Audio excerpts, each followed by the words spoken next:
Көздүн тийиши ошол кайсы нерсе эме болсо ошого сөзсүз барып тиет.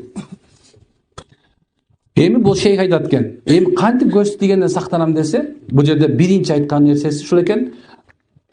Ошол эки эмне кылып аткан болсоңор жашыргыла дейт, айтпагыла дейт. Мен момунда иш кылып атам. Момунча пырбыл көрүп атам. Момундай жүрүп атам. Ошол нерсени айтпагыла дейт. Такыр. Анан кийинкиси өзүңдүн достиженияларыңды, жеткен, мындай бир бийик даражага жеткен нерсеңерди айтыштын кереги жок экен. Үйүңдө эмне болуп атканын айтыштын кереги жок. Үйүңдө проблеманы да айтып кереги жок дейт. Эркекке да аялга дагы башка бирөөнү.